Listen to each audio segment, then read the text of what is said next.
Pulso Latino es presentado por Frisian Flag, Dushipawe, Bompa Mañán. Esto es Pulso Latino con Alejandra Forero. Continuamos con más información aquí en Pulso Latino. Y como lo anunciamos en nuestro bloque anterior, la diputada venezolana María Corina Machado estuvo de visita en Perú, en donde se le notificó que la presidenta de la Asamblea Nacional, Diosdado Cabello, anuncia que ella cesó en su cargo de diputada por incumplir la Constitución al asumir un cargo en la OEA como funcionaria de alterna en Panamá. Adrián Andrade nos tiene más detalles. Lo que sí es cierto es que ella ya no tiene inmunidad parlamentaria. Puede ser detenida en cualquier momento sin previa notificación a nadie. A la Asamblea Nacional, la señora Machado no vuelve a entrar como diputada, por lo menos en este periodo. Tampoco tendrá acceso al estacionamiento, tampoco tendrá acceso a la oficina parlamentaria que cada diputado tiene en el edificio de Pajarito. Cabello explicó que María Corina Machado incumplió los artículos 149 y 191 de la Constitución y por eso se le revoca el cargo de diputada. Reiteró que la investigación en su contra sigue en curso y que entre los cargos piden incluir traición a la patria. Lo que ha hecho esta ciudadana es dejar a un lado su responsabilidad como diputada. ¿Por qué? Porque aceptó otro cargo. El presidente de la Asamblea Nacional, Diosdado Cabello, aseguró que sin inmunidad María Corina puede ser investigada directamente. Calificó de hostil al gobierno de Panamá. Como diputado principal por María Corina Machado asumiría Ricardo Sánchez. La señora María Machado no se vista que no va, usted no viene más para esta asamblea como diputada en este periodo. Quédese en su casa, no vaya a armar berrinche aquí. Sobre el asesinato de Adriana Urquiola en Los Teques, Diosdado Cabello negó que se trate de colectivos. Aseguró que Poli Miranda tiene la responsabilidad de retirar las barricadas. Cabello calificó de represalia la decisión del gobierno de los Estados Unidos de suspender la emisión de visas de turistas para venezolanos. Desde la Asamblea Nacional, Adrián Andrade, Noticiero Venevisión. En mayo comenzará el juicio de la demanda interpuesta por Carlos Gutiérrez y empresarios de Boyacá, municipio colombiano, contra la cantante Paulina Rubio. Y un nuevo elemento se suma al polémico caso. Paulina afirmó que pagó de su bolsillo un vuelo charter para intentar llegar a Tunja, pero al parecer ni siquiera pagó este vuelo. Una nueva prueba fue presentada ante la Fiscalía en el caso de la demanda interpuesta por Carlos Gutiérrez y empresarios de Boyacá contra el incumplimiento de la cantante Paulina Rubio hace más de 3 años. Se trata de las fotografías y la información del avión que aparentemente habría contratado y pagado la cantante para su traslado de Medellín a Tunja. El charter nunca lo pagaron, la compañía se le debe esos dineros, a cual nosotros no teníamos que pagarlo, eso era un costo que ella tenía que, como se dice, incurrir. Justamente salió a la luz la cuentica que tenía pendiente la chica dorada con la empresa de charter que contrató para su traslado y la cual aparentemente no había sido cancelada. Y eso que la Pau junto con su ex esposo Colate aseguró en el juicio y en su declaración juramentada haber cancelado de su bolsillo la avioneta. La deuda es de $6.000, lo que serían unos 12 millones de pesos aproximadamente. Segundo, no se encuentra el récord, o no sé cómo se dice en español, la evidencia de que había el vuelo de San a Tunja. Porque además Tunja, no sé si sabías, no tiene aeropuerto. El 15 de mayo es la selección del jurado y el 27 de mayo comienza el juicio a las 9 de la mañana, proceso que podría durar hasta 3 semanas. La pasada conferencia de CATA reunió a grandes compañías tanto de aviación como del turismo en general. Los países latinoamericanos mostraron su interés por Aruba. Uno de ellos fue por parte de la Oficina de Turismo de Brasil, quienes ven en nuestra isla un paradisíaco destino turístico. CATA, la conferencia anual que se llevó a cabo la semana pasada en Aruba, sirvió para que aerolíneas, compañías de turismo y socios de la industria conocieran un poco más de las oportunidades que hay en nuestro país, tanto a nivel comercial como a nivel turístico. Uno de los puntos que más se resaltó durante esta conferencia fue el interés de Latinoamérica por introducir mercados en Aruba. Uno de estos países que estuvo interesado y que tiene un porcentaje alto de turistas provenientes de su país es Brasil, quien al ser una de las potencias más grandes en Latinoamérica, quiere expandir sus horizontes y nuestra isla es una perfecta plataforma. Estamos siempre ahí buscando oportunidades para poder divulgar mejor y mejor todo el destino y trabajando bastante con puntos un poco distintos del entretenimiento que la isla pueda atraer a los brasileños. Este es nuestro gran objetivo. Aruba es un país que tiene un gran mercado turístico para ofrecer y ese aspecto es algo que muchos países han visto. Es por eso que el producto Aruba tiene un buen nombre en muchos países. Y en Cata, esto quedó demostrado por el alto interés de diferentes países. Aruba es espectacular, o sea, nosotros que mientras tengamos una parte de litoránea muy grande en Brasil, Aruba tiene la peculiaridad y los detalles, el color del mar y el entretenimiento increíble, y a los brasileños les encanta muchísimo. El presidente de República Dominicana, Danilo Medina, dijo que con el tema migratorio hay presión internacional sobre el país, pero aseguró que este no es un problema del gobierno. Catherine Díaz nos tiene los detalles desde el Palacio Nacional. Gracias, buenas tardes. Danilo Medina dijo que de las opiniones de la Comisión Interamericana de los Derechos Humanos sobre el tema migratorio de la República Dominicana, solo ha escuchado comentarios, por lo que no quiso hacer juicio de valor sobre lo expuesto ayer por este organismo. Ellos no han enviado, ellos han hecho comentarios, pero no han enviado ningún expediente a la República Dominicana de cuáles son las violaciones, en qué consisten esas violaciones. Nosotros no tenemos ningún documento de la Comisión Interamericana de los Derechos Humanos. Vinieron aquí y dijeron que iban a hacer un reporte, el reporte no lo hemos recibido, por lo menos yo no lo he visto. Si lo tienen, no lo he visto. El problema de nosotros no es presión, el problema de nosotros es la propia convicción que tenemos de lo que tenemos que hacer. Y en eso es que estoy con el liderazgo del país, consultando.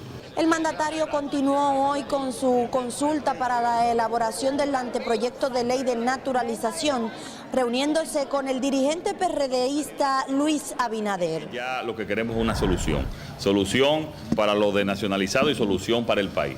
Y en ese sentido, nosotros conversamos con el presidente.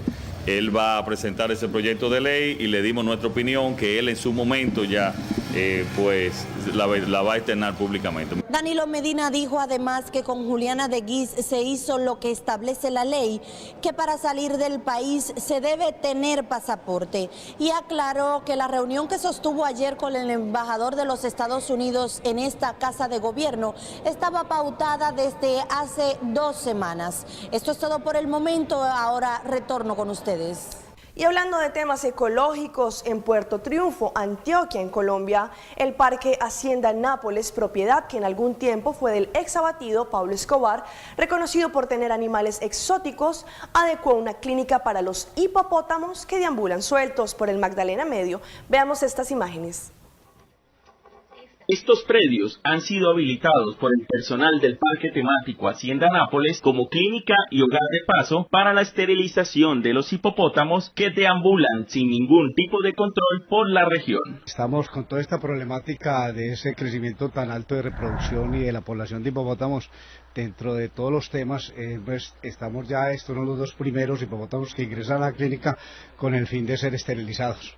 Jorge Tulio Cañas es una de las personas encargadas del cuidado de estos animales. La labor mía aquí es estar pendiente de ellos con el cuido, les damos papas, zanahoria, estamos pendientes de que no salgan del corral y cuando se enferman llamamos a un veterinario para que esté pendiente de ellos.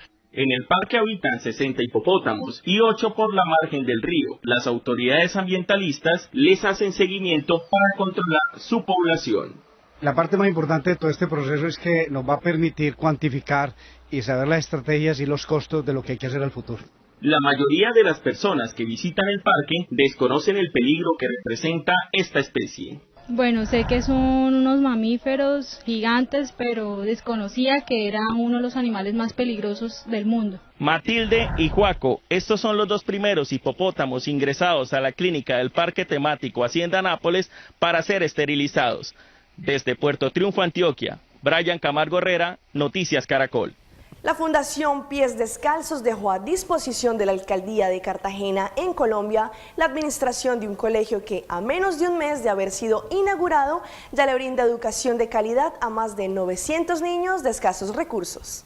Esta es la escuela construida en el sector Loma de Pellé, suroriente de Cartagena, a través de la Fundación Pies Descalzos y que será administrada por la alcaldía en convenio con la arquidiócesis de la ciudad. El señor alcalde se compromete a mantenerlo como lo entregamos. Así de hermoso, así de bien dotado, se pueda mantener por el tiempo, es darle un espaldarazo a Chiquira y decirle: lo que usted invierta, nosotros lo vamos a apoyar. Dionisio Vélez, alcalde de Cartagena, aseguró que el colegio contribuye con el desarrollo de la ciudad. Ese gran valor de los niños, de los docentes que hoy están al frente de esta institución, tenemos que resaltarlo. Por eso he dicho, el trabajo en equipo es lo que nos dará el éxito en educación y bueno, eso abre las puertas a la transformación. Jimmy, Jorge y Juan Derley son 3 de los más de 1.500 estudiantes que albergará el colegio de la Fundación Pies Descalzos. Aquí recibirán clases de informática en salones dotados de tecnología y adaptados a las altas temperaturas de Cartagena. Que no lo deben destruir, que esto lo hicieron con mucho amor. La institución se inauguró hace un mes con la presencia de Shakira y su hijo Milan, y ya más de 900 niños y adolescentes asisten a clases.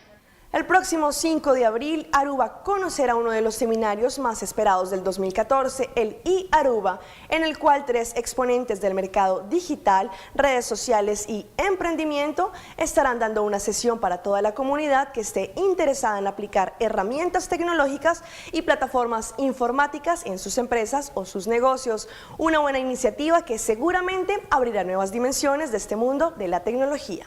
Hoy en día tenemos muchas personas en Aruba que están activos en redes sociales, incluyendo compañías, pero muchas personas que están activos en las redes sociales no saben qué es la mejor estrategia para así promover sus negocios o sus productos. Entonces es muy importante para enriquecer su conocimiento. Y bueno, algunas personas viajan al exterior para hacer cursos, pero no todo el mundo puede hacer eso. Entonces pensamos para hacer algo en Aruba, invitar oradores para así una masa puede enriquecer su conocimiento. Por lo que es mercadeo digital es algo muy útil, que si tienes un producto o un servicio en Aruba, lo puedes exportar por internet, puedes llegar al mundo completo con tu producto y tu servicio. Y aquí también muchas personas no tienen el conocimiento de cómo hacer esto, por ejemplo en Google. Entonces por eso tenemos al señor Richard Pollack, quien tiene una compañía de mercadeo digital en Estados Unidos, y él va a hablar muy extenso en cómo se puede hacer. Así que en nuestras próximas emisiones tendremos más detalles de este seminario iAruba, que seguramente dará mucho de qué hablar. Cerramos nuestra emisión de Pulso Latino con las imágenes del primer ministro Mike Eyman en su paso por uno de los programas con más rating en los Estados Unidos, Fox and Friends. Allí el mandatario habló del tiempo meteorológico en Aruba, algo que muy seguramente es una excelente exposición y propaganda para nuestra isla Aruba. En el mundo en general, nuestra isla recibe publicidad y promociones por doquier, gracias al gran atractivo turístico que tiene Aruba. En su más reciente visita, el primer ministro Mike Eyman estuvo presente en uno de los programas con más audiencia matutina de los Estados Unidos, Fox and Friends, en donde nuestro mandatario habló de varios aspectos enriquecedores de nuestra isla. La promoción que él realizó de nuestra isla es de gran valor tanto para las personas que tienen pensado viajar a Aruba y también para quienes habitamos este país. En un set completamente decorado con elementos característicos de nuestra isla y el son de tonadas propias del Caribe, nuestro primer ministro se refirió al aspecto meteorológico de Aruba, el cual siempre nos favorece con una buena temperatura, y de una forma amigable le dio la bienvenida a la presentadora a un pedazo de Aruba en Estados Unidos. Asimismo le indicó sobre varios aspectos propios de la cultura y el calor de los arubanos. Esto fue Pulso Latino por el día de hoy. Agradecemos por su sintonía. Nos vemos en una próxima emisión. Hasta entonces. Pulso Latino fue presentado por Frisian Flag. Dushipawe. Bon pa mañana.